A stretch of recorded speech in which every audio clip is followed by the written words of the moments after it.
Welcome back to free विद्या पाओ। दोस्तों, आज है 7 मार्च 2022 और 7 मार्च 2022 से करंट अफेयर्स के जितने भी इम्पोर्टेंट क्वेश्चन बन सकते हैं वो हम आज के इस वीडियो में डिस्कस करेंगे। और दोस्तों, ये करंट अफेयर्स के क्वेश्चन भारत के सभी कॉम्पिटिटिव एग्जाम्स के लिए बहुत ही इम्पोर्टेंट है। अगर दोस्तों आपको इस वीडियो का PDF चाहिए होगा तो आप हमारे टेलीग्राम चैनल को ज्वाइन कर लीजिए। टेलीग्राम चैनल की लिंक आपको इस वीडियो की डिस्क्रिप्शन में मिल जाएगी। तो दोस्तों, चलिए आज का ये वीडियो शुरू करते हैं।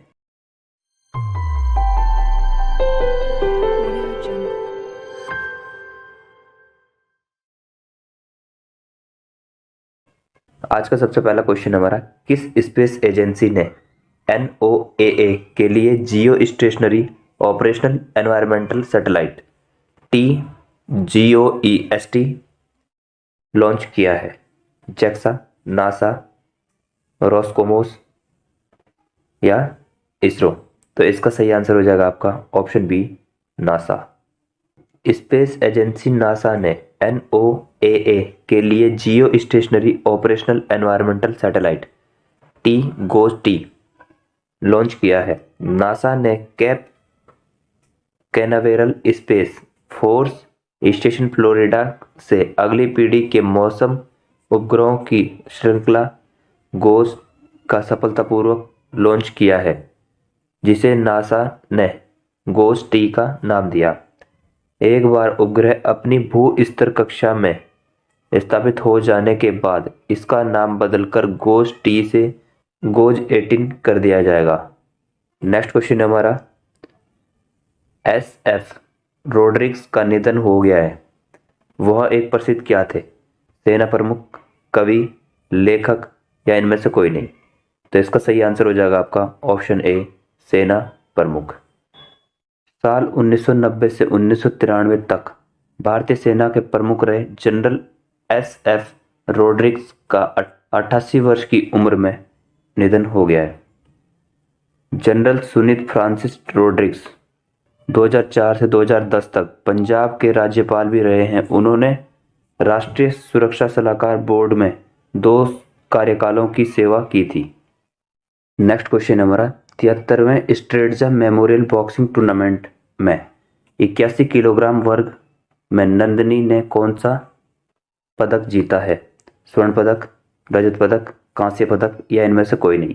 तो इसका सही आंसर हो जाएगा आपका ऑप्शन सी, कांस्य पदक। 73वें स्ट्रेटजा मेमोरियल बॉक्सिंग टूर्नामेंट में 81 किलोग्राम वर्ग में नंदिनी ने कांस्य पदक जीता। वहीं इस चैंपियनशिप में निखत जरीन ने 52 किलोग्राम में और नीतू ने 48 किलोग्राम में स्वर्ण पदक जीता। निखत जरीन ने इस चैंपियनशिप में अपना दूसरा स्वर्ण पदक जीता है। इससे पहले उन्होंने 2019 में स्ट्रेटजा मेमोरियल बॉक्सिंग का खिताब जीता है। बुल्गारिया के सोफिया में 73वें स्ट्रेटजा मेमोरियल बॉक्सिंग टूर्नामेंट आयोजित कराया गया था, जिसमें भारत ने 2 स्वर्ण पदक और 1 कांस्य पदक जीता है। अगला क्वेश्चन हमारा, भारत सरकार ने हाल ही में नवाचार केंद्र की स्थापना करने के लिए किसके साथ मेजबान देश समझौते पर हस्ताक्षर किए हैं? विश्व बैंक, संयुक्त राष्ट्र संघ, अंतर्राष्ट्रीय दूरसंचार संघ या नीति आयोग? तो इसका सही आंसर हो जाएगा आपका ऑप्शन सी, अंतर्राष्ट्रीय दूरसंचार संघ। भारत सरकार ने हाल ही में नवाचार केंद्र की स्थापना और नई दिल्ली में ITU के एक क्षेत्रीय कार्यालय के लिए अंतर्राष्ट्रीय दूर संचार संघ के साथ मेजबान देश समझौते पर हस्ताक्षर किए हैं। यह समझौता क्षेत्रीय कार्यालय की स्थापना और संचालन के लिए कानूनी और वित्तीय ढांचा प्रदान करता है। नेक्स्ट क्वेश्चन है हमारा, फिक्की वाटर अवार्ड्स के 9वें संस्करण में इनमें से किसे स्पेशल जूरी अवार्ड से सम्मानित किया गया है? राष्ट्रीय नदी संरक्षण योजना, अमृत योजना, नीति आयोग या स्वच्छ गंगा के लिए राष्ट्रीय मिशन? तो इसका सही आंसर हो जाएगा आपका स्वच्छ गंगा के लिए राष्ट्रीय मिशन। फिक्की जल पुरस्कारों के 9वें संस्करण में स्वच्छ गंगा के लिए राष्ट्रीय मिशन NMCG को विशेष जूरी पुरस्कार से सम्मानित किया गया है। NMCG को गंगा नदी को पुनर्जीवित करने और जल प्रबंधन में एक आदर्श बदलाव लाने के प्रयास के लिए सम्मानित किया गया है। नेक्स्ट क्वेश्चन है हमारा, हाल ही में किसके द्वारा जारी आंकड़ों के मुताबिक फरवरी 2022 में यूपीआई प्लेटफॉर्म पर भारत की लेनदेन की कीमत घटी है? वित्त मंत्रालय, national Payments Corporation of India, भारतीय रिजर्व बैंक या भारत पे? तो इसका सही आंसर हो जाएगा आपका option B, National Payments Corporation of India. National Payments Corporation of India के द्वारा जारी आंकड़ों के मुताबिक फरवरी 2022 में यूपीआई प्लेटफॉर्म पर भारत की लेनदेन की कीमत घटी है। फरवरी 2022 में यूपीआई प्लेटफॉर्म पर cashless retail transaction 8.27 lakh crore रुपए था, जबकि पिछले महीने जनवरी में 8.32 लाख करोड़ रुपए था। नेक्स्ट क्वेश्चन हमारा, किस राज्य को होलोंगी में अपना ग्रीनफील्ड हवाई अड्डा मिला है? पंजाब, मणिपुर, अरुणाचल प्रदेश या इनमें से कोई नहीं? तो इसका ऑप्शन सी सही हो जाएगा आपका, अरुणाचल प्रदेश।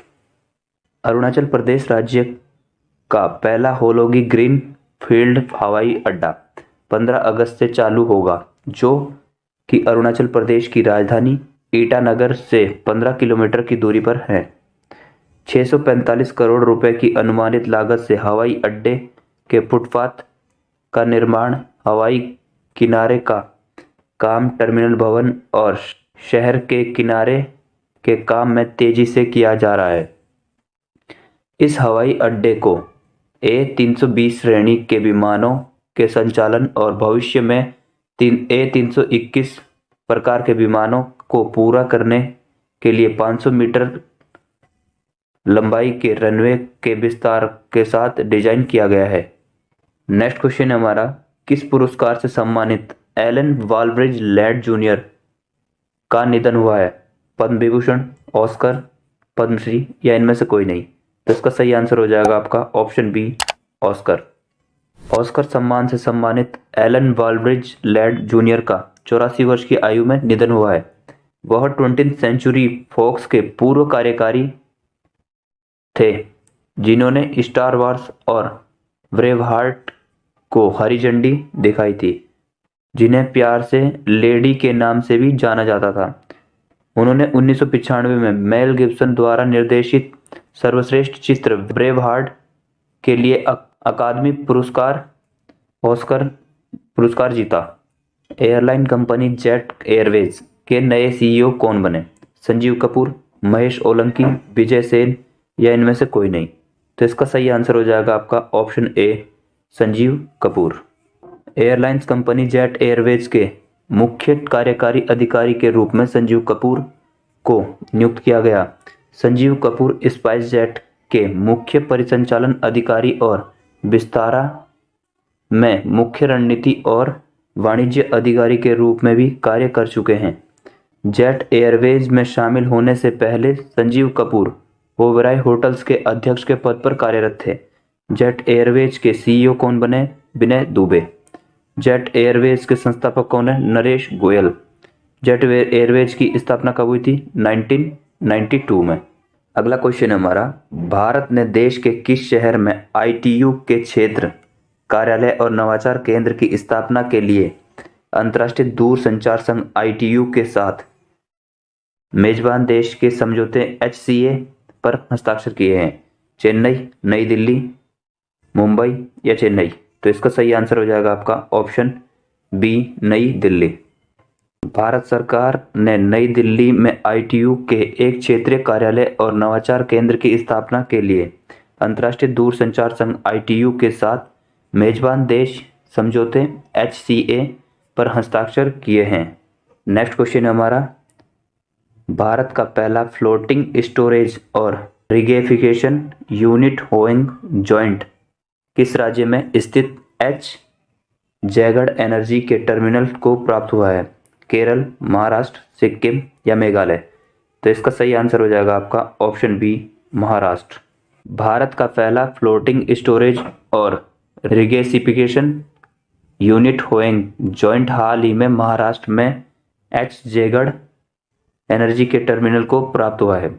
यह भारत का पहला FSRU आधारित LNG प्राप्त करने वाला टर्मिनल होगा। साथ महाराष्ट्र की पहली एलएनजी सुविधा भी उपलब्ध होगी।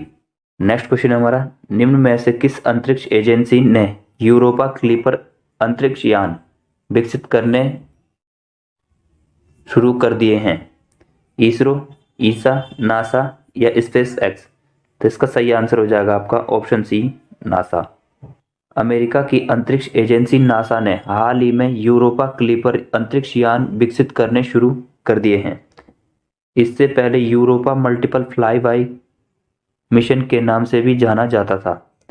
इस यूरोपा क्लिपर द्वारा गैलीलियो अंतरिक्ष यान द्वारा बृहस्पति के चारों ओर 8 साल से दौरान किए गए अनुवर्ती अध्ययन किया जाएगा। नेक्स्ट क्वेश्चन है हमारा, निम्न में से कौन सा राज्य आंतरिक मामलों की जांच के लिए सीबीआई से सहमति वापस लेने वाला देश का 9वां राज्य बन गया है? केरल, महाराष्ट्र, सिक्किम या मेघालय? तो इसका सही आंसर हो जाएगा आपका ऑप्शन डी, मेघालय। मेघालय राज्य हाल ही में राज्यों में मामलों की जांच के लिए सीबीआई से सहमति वापस लेने वाला देश का 9वां राज्य बन गया है, जिसके तहत अब सीबीआई राज्य सरकार की अनुमति के बिना राज्य में केंद्र सरकार के अधिकारियों या निजी व्यक्तियों से जुड़ी कोई भी नए मामले दर्ज नहीं कर पाएगी। नेक्स्ट क्वेश्चन है हमारा, प्रो कबड्डी लीग सीजन 8 का खिताब किसने जीता है? दबंग दिल्ली, कोलकाता राइडर्स या पटना पायरेट्स या इनमें से कोई नहीं? तो इसका सही आंसर हो जाएगा आपका ऑप्शन ए, दबंग दिल्ली। कर्नाटक राज्य के बेंगलुरु में प्रो कबड्डी लीग सीजन 8 के फाइनल में दबंग दिल्ली ने पटना पायरेट्स को हराकर सीजन 2022 का खिताब जीता है। दबंग दिल्ली ने 3 बार चैंपियन पटना पायरेट्स को 36-37 से हराया और पवन सहरावत को 24 मैचों में उनके 304 रेड पॉइंट के लिए रेडर ऑफ द सीजन से सम्मानित किया गया है। प्रो कबड्डी लीग सीजन 8 के विजेता को 3 करोड़ का नगद पुरस्कार मिला है। नेक्स्ट क्वेश्चन है हमारा, राजस्थान हाई कोर्ट के कार्यवाहक चीफ जस्टिस के रूप में किसे नियुक्त किया गया है? एम श्रीवास्तव, वी के जोशी, आर एन महाजन या इनमें से कोई नहीं? तो इसका सही आंसर हो जाएगा आपका option A, M Srivastava. Rajasthan high court के चीफ जस्टिस के रूप में एम श्रीवास्तव को नियुक्त किया गया है। M Srivastava Rajasthan high court के पूर्व चीफ जस्टिस अखिल कुरैशी की जगह लेंगे, क्योंकि 6 मार्च को रिटायर हुए हैं। एम श्रीवास्तव ने 1964 में प्राथमिक शिक्षा के लिए आर लॉ कॉलेज से लॉ की डिग्री हासिल की थी, जिसके बाद उन्होंने 1987 में मध्य प्रदेश के जबलपुर में बार काउंसिलिंग से रजिस्ट्रेशन के बाद राजगढ़ जिला कोर्ट में अपनी प्रैक्टिस पूरी की। फिर वह 31 जनवरी 2005 को छत्तीसगढ़ हाई कोर्ट के सीनियर एडवोकेट बने थे। नेक्स्ट क्वेश्चन है हमारा, जयप्रकाश चौकसे का 82 साल की उम्र में निधन हो गया है। वह एक प्रसिद्ध क्या थे? नेता, लेखक, कवि या इनमें से कोई नहीं? तो इसका ऑप्शन बी सही हो जाएगा आपका, लेखक। फिल्म लेखक और समीक्षक जयप्रकाश चौकसे का इंदौर में दिल का दौरा पड़ने से 82 साल की उम्र में निधन हुआ है। जयप्रकाश चौकसे पिछले 7 सालों से फेफड़ों के कैंसर से पीड़ित थे। जयप्रकाश चौकसे ने शायद 1979, कत्ल 1986 और बॉडीगार्ड 2011 सरीकी हिंदी फिल्मों की पटकथा और संवाद लिखे थे। नेक्स्ट क्वेश्चन है हमारा, किस देश के पास 7 मिलियन सक्रिय डीमैट खाते हैं? रूस, भारत, जापान या इनमें से कोई नहीं? तो इसका सही आंसर हो जाएगा आपका option B, Bharat. Central depository service ने 1 मार्च को भारत में 6 करोड़ से अधिक सक्रिय डीमैट खाते होने की घोषणा की है। डीमैट खाता अपने संपूर्ण रूप से एक डीमैटेरियलाइज्ड खाता है, जिसका मुख्य उद्देश्य उन शेयर को रखना है जिन्हें खरीदा और डीमैटेरियलाइज्ड किया गया है। भारत में एकमात्र सूचीबद्ध depository central depository service India limited CDSL है। नेक्स्ट क्वेश्चन है हमारा, राष्ट्रीय विज्ञान दिवस कब मनाया गया? 28 फरवरी, 1 मार्च, 24 फरवरी या इनमें से कोई नहीं? तो इसका सही आंसर हो जाएगा आपका ऑप्शन ए 28 फरवरी। दैनिक जीवन में विज्ञान के महत्व के बारे में लोगों को बताने के उद्देश्य से हर साल 28 फरवरी को राष्ट्रीय विज्ञान दिवस मनाया जाता है। राष्ट्रीय विज्ञान दिवस 2022 की थीम सतत भविष्य के लिए विज्ञान और प्रौद्योगिकी में एकीकृत दृष्टिकोण रखी गई है। साल 1930 में सर सीवी रमन ने रमन प्रभाव की खोज की थी, जिसके लिए उन्हें नोबेल पुरस्कार भी दिया गया था। भारत सरकार ने वर्ष 1986 में 28 फरवरी को राष्ट्रीय विज्ञान दिवस के रूप में नामित किया गया था। नेक्स्ट क्वेश्चन है हमारा, भारत के वायुसेना की पश्चिमी कमान के नए कमांडिंग इन चीफ कौन बने? विपुल शेखावत, विजय सेन नेहरा, श्री कुमार प्रभाकरण या इनमें से कोई नहीं? तो इसका सही आंसर हो जाएगा आपका ऑप्शन सी, श्री कुमार प्रभाकरण। भारत के वायुसेना की पश्चिमी कमान के नए कमांडिंग इन चीफ के रूप में श्री कुमार प्रभाकरण को नियुक्त किया गया है, जो कि 1 मार्च 2022 से दिल्ली में स्थित पश्चिमी वायु कमान को संभालेंगे। प्रभाकरण एयर मार्शल राष्ट्रीय रक्षा अकादमी पुणे से स्नातक की पढ़ाई कर चुके हैं। वह वायुसेना में लड़ाकू पायलट के रूप में वर्ष 1983 में कमीशन किए गए थे। वह defence services staff college Wellington और नेशनल डिफेंस कॉलेज नई दिल्ली के पूर्व छात्र भी रह चुके हैं, जिनके पास मिग 21 पायलट और श्रेणी ए योग्यता के उड़ान प्रशिक्षक का लगभग 5000 घंटे की उड़ान का अनुभव है। आज का आखिरी क्वेश्चन हमारा, सूरजकुंड हस्तशिल्प मेला का आयोजन कहाँ किया गया है?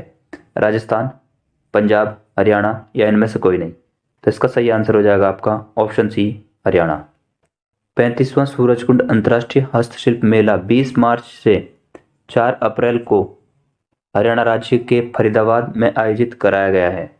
इस हस्तशिल्प मेले में अलग अलग प्रदेशों से लगभग 50 स्टॉल लगाए गए हैं। साल 2020 में आखिरी बार सूरजकुंड अंतर्राष्ट्रीय हस्तशिल्प मेला का आयोजित कराया गया था। 35वां सूरजकुंड अंतर्राष्ट्रीय हस्तशिल्प मेले में जम्मू कश्मीर को मेले का थीम स्टेट तथा ब्रिटेन को पार्टनर कंट्री पहले ही घोषित कर दिया गया है। दोस्तों, आज का ये वीडियो हमारा यहीं पे समाप्त होता है।